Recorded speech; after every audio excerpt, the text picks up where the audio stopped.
Esto ya nomás comentarles que la fatalidad de las meningitis promedian de 17 al 20% dependiendo de la bacteria, pero si no hubiera antibióticos casi todos se morirían. ¿Sí? Este es Joseph Brusinski en la clínica francesa decían un signo, ¿sí? Era la fracción de la cadera y las rodillas. ¿Quién sabe cómo es el signo de Brusinski? ¿Quién me dice, muchachos? ¿Quién sabe cómo? El, el paciente se encuentra en decúbito dorsal Uh-huh. y el médico le va a levantar la cabeza. Al momento de levantarle la cabeza va a haber una flexión de ambas rodillas. Hacia arriba. Muy bien, entonces tú le levantas la cabeza y levantas así las rodillas. Un poquito. Estas son las rodillas, aquí está la cabeza, levantas así. Se llama Brusinski cefálico. Y este es Vladimir Kernig, rusito, nacido en Latvia, radicó en San Petersburgo. Sí, describió su signo con el paciente sentado a más de 135 grados, le hacía la prueba a 135 grados. Era tremendo. Pero esta prueba, ¿quién me dice cómo es el signo de Kernig? Eh, el paciente igual se localiza, está en posición de cúbito dorsal y en esta se va a doblar su rodilla sobre la cadera a un ángulo de 90 grados y se va a tratar de extender completamente y va a presentar dolor o molestia. ¿Dónde? ¿Dónde? Muy bien, ¿dónde? En, en la raquis, en la médula, va a sentir ardor. Ahí les va. El pacientito está bien, está acostadito, hagan de cuenta que está aquí la cabeza así, dobla las piernas así como en la gimnasia que dobla las piernas. ¿Cómo lo haré? Mejor. Bueno, vamos a ver. Entonces está acostadito, boca arriba así. El paciente se acuesta, el paciente se acuesta y forma, hagan de cuenta que yo soy el paciente acostado, pero estoy así, así me ven. Entonces doblo la pierna 90 grados con el tronco. ¿Está bien? Acostado yo, acá está la cabeza. O no me ven, ¿verdad? Así me ven. Así. Estos son 90 grados. Dispensen la panza y lo llama, ¿verdad? Del médico. ¿Está bien? Y luego después de eso se le pide al paciente, si lo ven, si ven la Sí, hora de doctor. teatro, Sí, doctor. Se ve, doctor.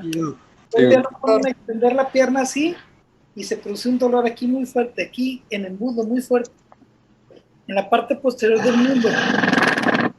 ¿Sí? Entonces es el signo de Kernig. ¿Está bien? Ahí dispensen el figurilla, la figurilla de barro. ¿Está bien?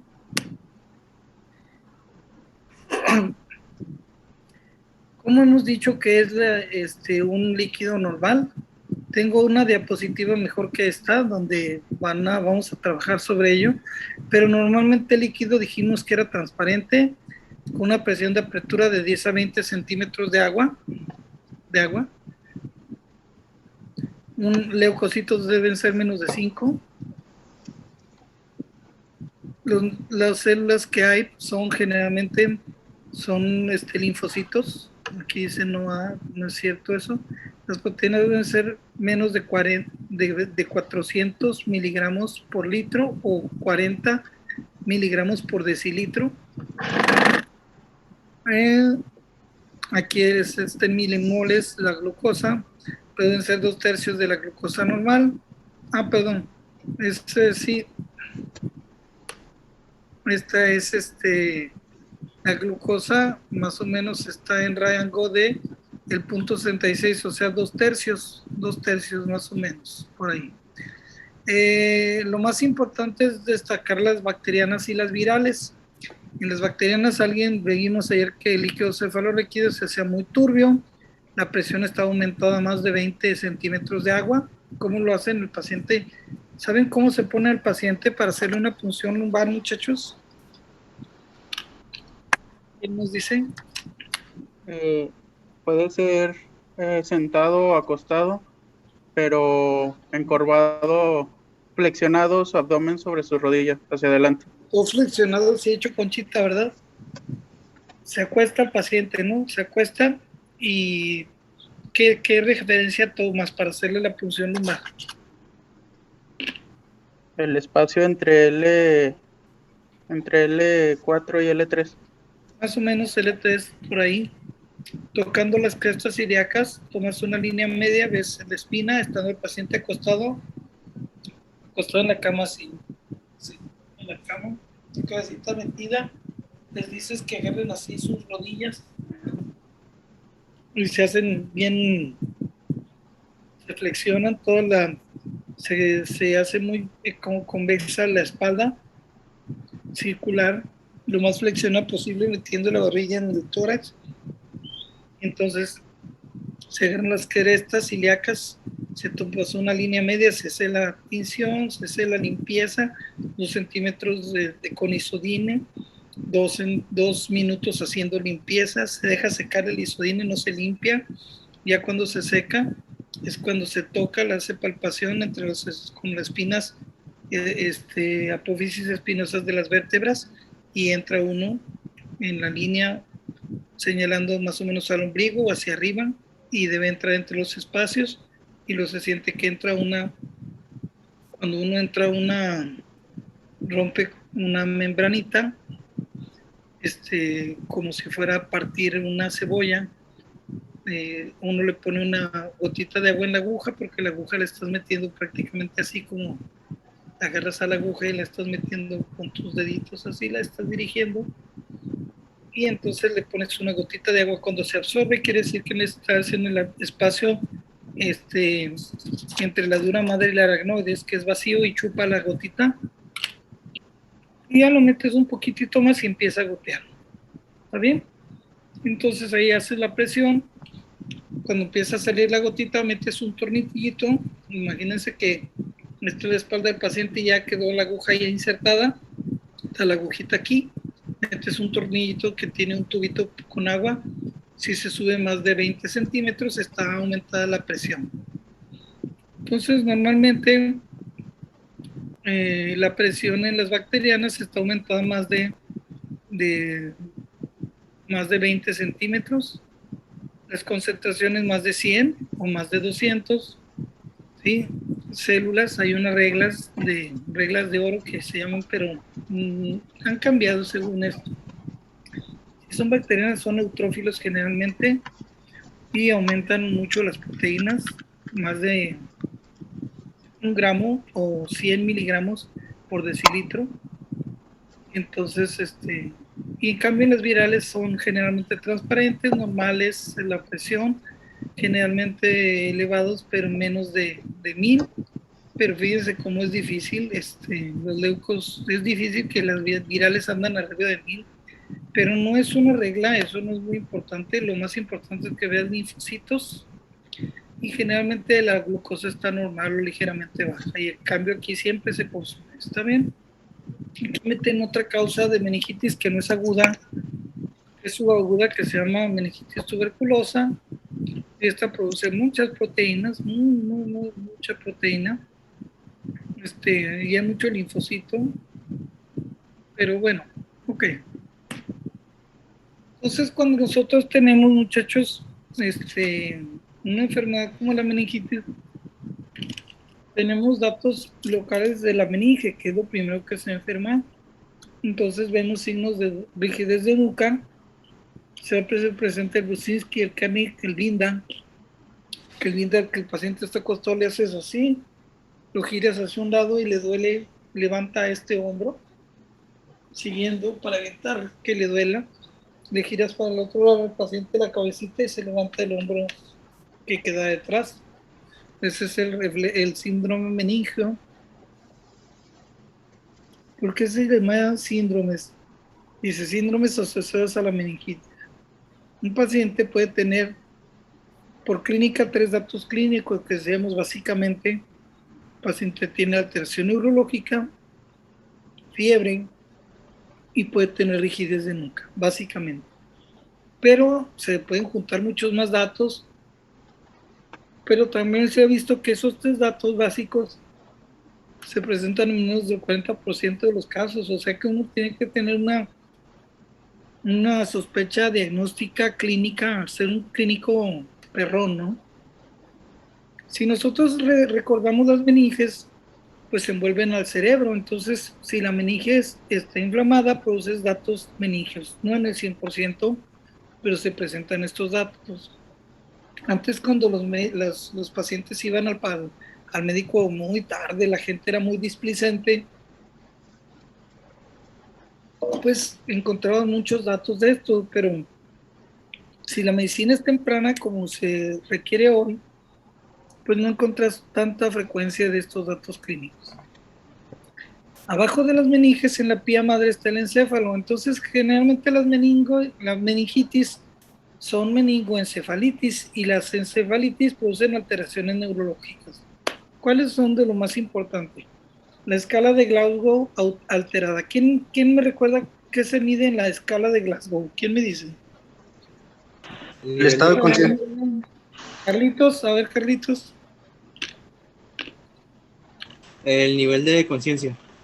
El estado de conciencia. Sí, ¿con qué parámetro lo manejas? ¿Cómo ves si está despierto o está muy dañado su conciencia? ¿Cuál es lo que se vigila en el Glasgow? ¿Cómo lo haces? Con la apertura de los ojos, La respuesta ocular, muy bien. ¿Cuál otra respuesta? la respuesta sensitiva. La respuesta ocular, Ajá. la Motora. respuesta verbal y la respuesta motora. Anótenlo ahí, Glasgow, son 3 partes. La ocular, tú llegas, lo más rápido te ve el paciente, te dirige la mirada, ¿sí? Ese paciente está bien. Otro, hola, ¿cómo estás? Hola, bien, gracias, todo bien. Está consciente, te responde. ¿Quién es usted? No, pues yo soy tal, señor. ¿Qué día es hoy? No, pues hoy es miércoles. ¿Qué hora, qué parte del día es? ¿Es la mañana? ¿Está amaneciendo? ¿Está en la noche? ¿Está en mediodía? Hombre, doctor, está en mediodía. ¿Dónde está usted? No, aquí estoy en el hospital. Está en el hospital, el paciente está bien orientado. Esa es la respuesta de orientación, o sea, su habla. Y su respuesta motora, el paciente está medio dormido, entonces, oiga, mueva la mano, no te obedece, pero si el paciente, dame la mano, te salude todo, pues está bien. Entonces, son la escuela de Glasgow para ver cómo está el paciente y luego ves básicamente alteraciones motoras, el paciente puede tener convulsiones, alteraciones sensitivas, no siente una parte del cuerpo, a veces tiene la cara paralizada, un par craneal, pueden tener una parálisis de una parte del cuerpo, etcétera. Las funciones mentales superiores son funciones de ideación, juicio, memoria antigua, memoria reciente, pero sobre todo memoria antigua. ¿Tú eres famoso? Sí, soy famoso, soy superior a Jesucristo, cosas así, pues dices, está bien loco, ¿no? Y los órganos de los sentidos es lo que se valora generalmente en neuro. Ustedes no han llevado neuro, pero hay muchos datos de esto. O sea que, por ejemplo, cuando nosotros tenemos a un paciente, dijimos, ¿cómo se sospecha? Y me acuerdo que ayer decían ustedes, se sospecha cuando hay alguna alteración neurológica. Muy bien. Entonces, las alteraciones neurológicas son un chorro. Dice una incoherencia, tiene una alucinación, está pensando mal el paciente, está orientado mal, está con una alteración de su forma de ser. eh, un cambio que vean, se ha comportado normal, sí, doctor, o está muy dormido, doctor, no es así, o está muy despierto, está agitado. Entonces, cuando empieza a ver, es una evolución rápida que puede ser y a veces se presentan desde el inicio fiebre, que es el otro síndrome, fiebre, ataca al estado general, se ven tóxicos, tienen hiporexia, no comen, pero uno muy importante es que cuando va pasando el tiempo se acumula líquido cefalorraquídeo y empieza a tener cefalea con vómitos en proyectil. ¿Cómo es un vómito en proyectil? ¿Quién me dice? ¿Qué diferencia hay entre un vómito en arcada? o un vómito de origen gastrointestinal. Por ejemplo, cuando te comes un lonche que está echado a perder o algo así. ¿Cuál es la diferencia?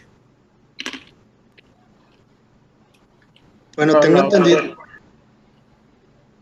Sí, ¿qué diferencia hay en cómo es un vómito en proyectil?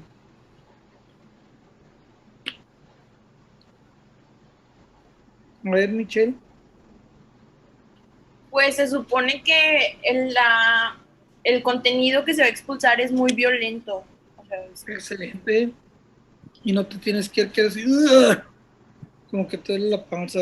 La diferencia es bien sencilla, colegas. La panza te hace así, te arqueas, ¡ugh! Y luego ya puedes vomitar, ¿no? Y esto sale. Hay una película de terror que se llama El Exorcista. Y hay una parte en la que el padre está interrogando a la chava que está poseída. Y entonces le dice, está sentado así el padre bien tranquilo y le dice, está la poseída ahí. Le dice, la chava abre la puerta de un cajón sola, así está amarrada y se mueve un cajón de la cama. Hagan cuenta, este cajón así, ¿no? Así lo abre, solito. Y el padre lo cierra. Y lo le dice el padre, a ver, hazlo otra vez. Y luego ya el demonio le dice, In Time. Está fea esa película. Ay, güey, hasta me está dando miedo ahorita de contárselo. Se me hace que la veo en la tarde a ver si tengo tiempo. Bueno, y luego le dice, es que eres muy listo, ¿verdad? Y entonces empieza a decir, sí, empieza a hablar en latín. Empiezan a hablar en otros idiomas y todo, y se empieza a reír aquí. Muy bien. Le dice, a ver, ¿cómo se llamaba el papá de mi mamá? Y entonces el diablo se queda como enojado. Le dice, ¿estás mintiendo, güey? No sabes. Entonces la chavilla está así y le avienta así una guacareada tipo hipertensión intracraniana. Le avienta, ¿quién vio la película? ¿Quién la ha visto esa película? De Yo, Exorcista. Doc, ¿Qué avienta? ¿De qué vomita la chica? un flujo continuo verdoso, Verde con, ¿verdad? Le sí, como avienta que con todo el elotes. aguacate, ¿verdad? Pero un aguacate bien intenso, ¿no? Todo lo Sí, lleno de aguacate, así de aguacatada al pobre doctor, el padre. Entonces siempre que veo eso, digo, esa niña tiene hipertensión intracraneana. Bueno, la hipertensión intracraneana es cefalea, alteraciones de la marcha, vómito en proyectil y desequilibrio. Y uno ve el ojo y en vez de ver un nervio óptico, un circulito con un sol cuando está amaneciendo el día, un circulito así, ves un sol que no está, el límite no está bonito, está borrado, se llama papiledema, porque se aumenta el líquido del líquido en el cerebro, pero generalmente tarda tiempo en acumularse el líquido. En países muy pobres, cuando uno ve un paciente con meningitis, según el nivel cultural, pues la gente pobre, pobrecita, no tiene información, dice, no, a lo mejor tengo un embrujo, a lo mejor tengo esto, a lo mejor me pasó esto, y no sucede. En México tenemos un nivel cultural bajo, tristemente, hay que cambiar eso. El promedio de lectura de México creo que es un libro y medio al año. Los argentinos creo que tienen 20 o 30 libros por año, los chilenos por ahí andan igual. Mm, estamos bien mal, colegas. Tenemos que hacer algo por nuestro país para que no nos menseen tanto.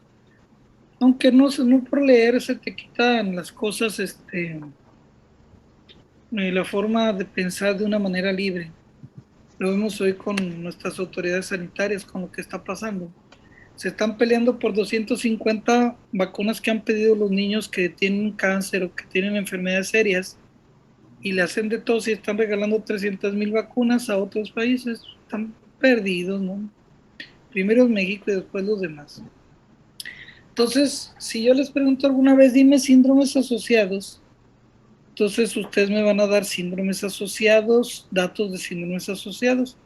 Entonces, en el libro que tenemos vienen unos ejemplos muy importantes. ¿Sí? Vamos a aventar. Este es el esquema de Glasgow, que la tienen que conocer, una apertura espontánea de los ojos, una respuesta verbal y una respuesta motora. Entonces, la espontánea, oye, ve y te habla, casi le hablas y ya te está viendo.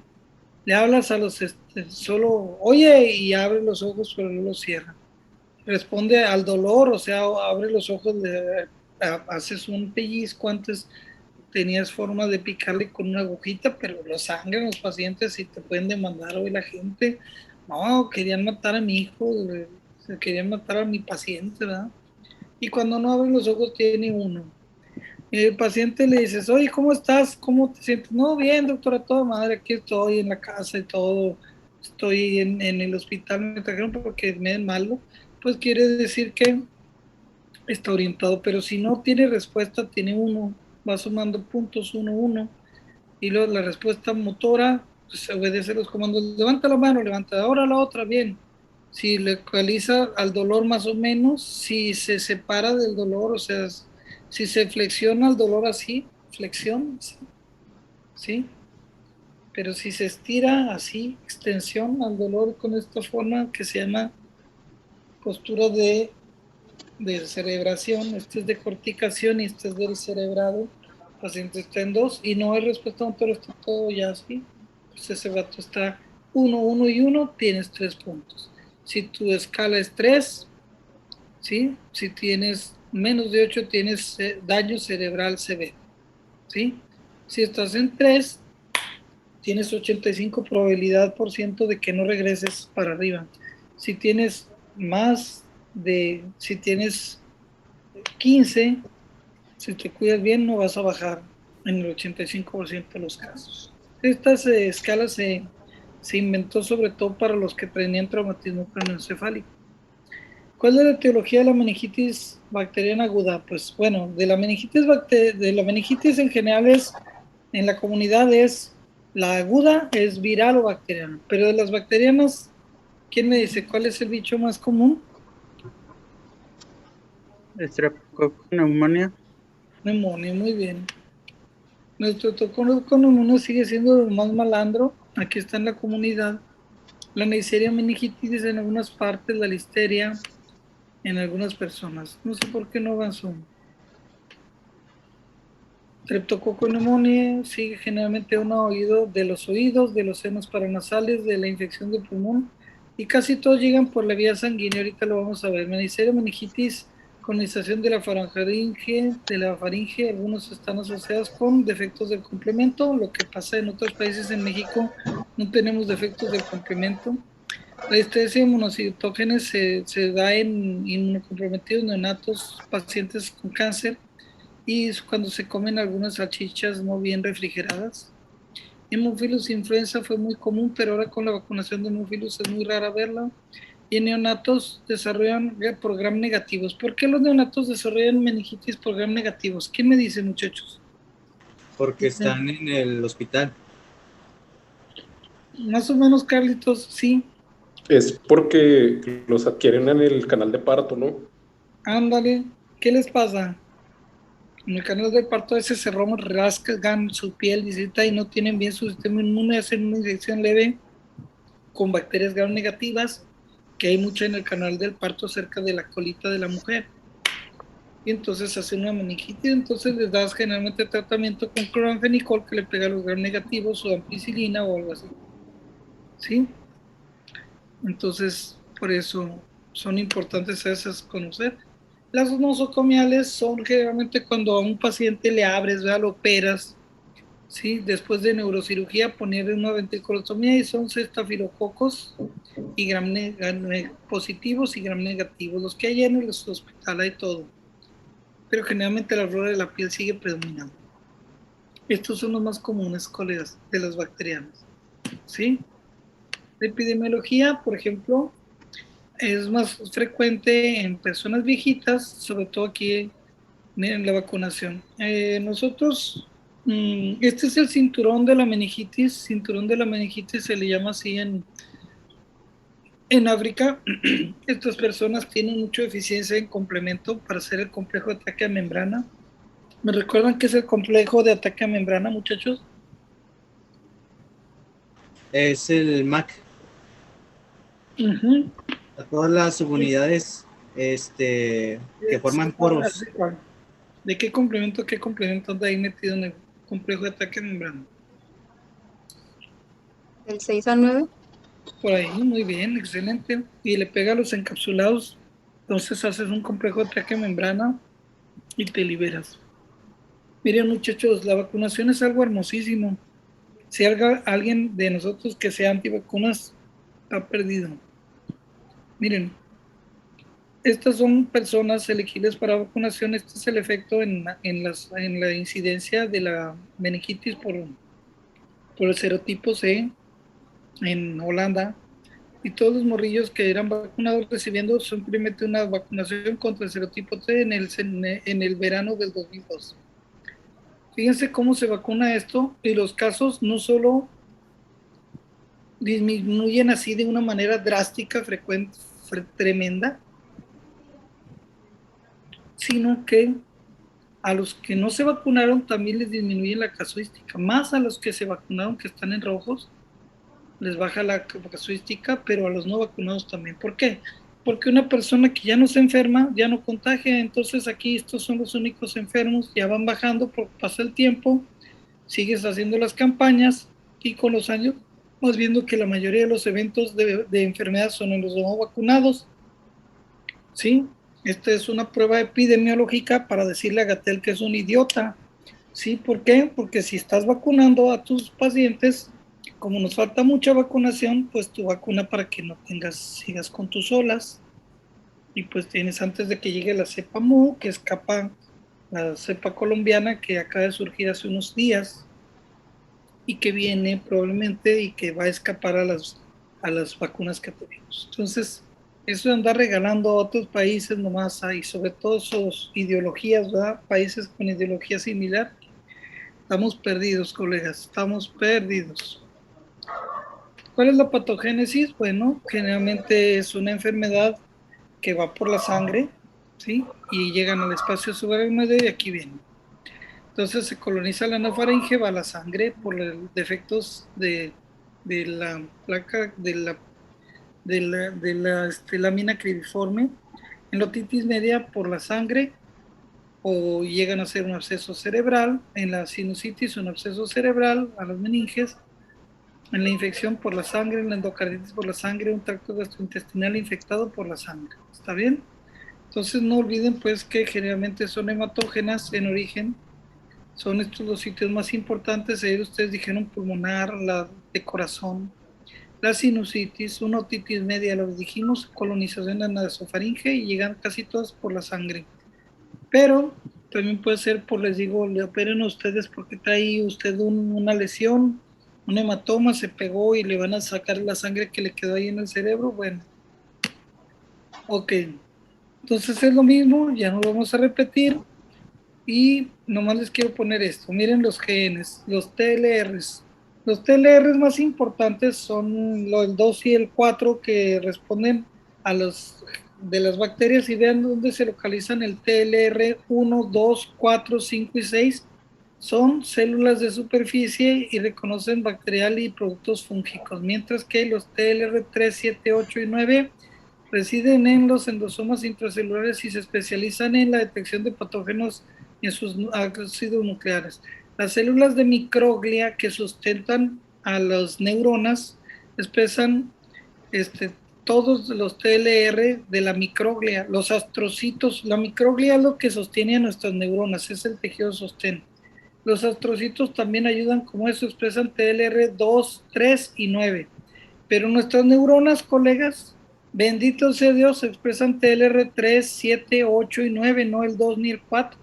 Si expresaran eso, híjole, estaríamos fritos. Cualquier infección bacteriana casi era mortal. Estamos bien hechos. Estamos bien hechos. Luego les paso esto.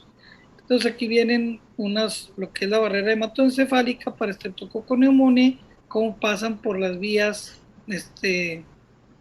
para entrar al daño neuronal con proinflamación, con presión intracraneal, a dejarles libres y muerte de las neuronas. O sea, no es tanto porque el bicho dañe directamente, sino por los daños tóxicos que se producen. ¿Sí? Entonces, los diagnósticos, ahorita los vamos a ver, los vamos a tener más facilito, pero hay muchos, miren, presión de apertura, leucocitos, todo lo vamos a ver ahorita. Entonces, estos son los tratamientos. Si tú te estudias, esperas mucho en darle el tratamiento, en los que retrasas más de 3 horas el tratamiento, la mortalidad aumenta muchísimo. Fíjense, este es un punto tremendo. Entonces, aquí hay se pelean las sociedades europeas, la gringa, etcétera, porque lo más importante es darle rápido el tratamiento. Pero bueno, vamos a ver. Aquí les van. Este es algo de que les voy a poner. Este es del Real Colegio de Médicos del Reino Unido. Sigue siendo una enfermedad devastadora. Sí, deben sospecharla para tomar unas investigaciones muy apropiadas y dar el tratamiento rápido. O sea, meningitis aguda es nada, pónganse a temblar. ¿Está bien? Es tremendo. Puede ser rápido el tratamiento para no regarla. Las causas más comunes de meningitis en inmunocompetentes son los virus y las bacterias, y esto es en todo el mundo. Sí, los virus apuntan para una mitad de los casos, los enterovirus son los más comunes y no hay tratamiento, con la RP simple siendo el segundo, y aquí sí les das aciclovir, y acá en cambio los bacterianos son Streptococcus pneumoniae y Neisseria meningitidis, son las bacterias más comunes junto con casi un cuarto de todos los casos. Otros como Filus influenza, Listeria, monocitógenes son menos del 10% de estas últimas, pero Hemófilus la bajas con la vacunación, la Listeria evitando, solo lo consideras en inmunocomprometidos, y la tuberculosis por micobacterias o por hongos te tardas más, son más crónicas, no son tan agudas. La punción lumbar, dijimos, es clave para hacerla, sacar un líquido y analizarlo. Entonces, el ciclo puede ayudarnos a predecir qué tipo de patógeno. Si hay linfocitos, generalmente es viral, mientras que neutrófilo sugiere que sea bacteriano. Quédense con esa idea, ¿sí? Aquí está el normal, ¿cuánto tienes de presión? 10 a 20 centímetros de agua. La transparente, los leucocitos menos de 5, predominancia, son puros linfocitos. Es que a veces es menor de 5, a veces no ves nada, entonces la mayoría de las veces no tienes leucocitos. Las proteínas generalmente deben ser 40 miligramos, y el rango de glucosa es 0.66, en relación a la glucosa plasmática contra la de líquido cefalorraquídeo. En las bacterianas, ya dijimos, está aumentado mucho las células, son neutrófilos, las virales ha aumentado, pero son linfocitos. Aquí el líquido está purulento, turbio, y aquí no nos vamos a meter en tuberculosis y fúngicas, pero es igual a las bacterianas, nomás que tienen muchas proteínas, mucha proteína, y son linfocitos, son patógenos intracelulares TBI y los hongos. ¿Cuáles son lo que decíamos? Bueno, datos neurológicos: si hay papiledema y si tienes crisis convulsivas con escala de Glasgow menor de 12, ten cuidado, no le hagas la punción lumbar, porque este paciente te puede complicar. ¿Qué les haces? Cultivos de sangre,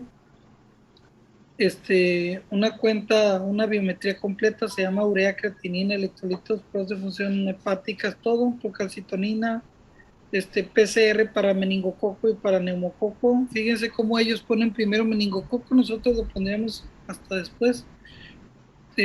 Hace serologías para estos bichos, nosotros tenemos serología para ellos, se llama Directigen, detectas los antígenos de estreptococo en el líquido. Y ahí vamos a tratar de ver cuando están muy malos pacientes. Cuidado, aquí no hagas la punción. Si tiene trombocitopenia, lo puncionas, sangra y se queda inválido el paciente. Hacen una punción lumbar, sangra porque tiene plaquetas bajas, cuidado. Si tienes anticoagulantes, cuidado, le echas a perder la vida al paciente, lo dejas ya paralítico toda la vida, ¿sí? Entonces los tratamientos son dosis muy altas para penetrar esa barrera hematoencefálica, es lo que les quiero comentar. Y como está ya muy tarde y se va a acabar esto, ¿qué horas son ahorita? Ya, vamos a suspender la clase. El día de mañana vemos el tratamiento de la meningitis, ¿está bien? Y hacemos un ejercicio clínico, ¿está bien? Sí, doctor. Gracias. Gracias. Sí, doctor, gracias. Gracias. Hasta mañana, gracias.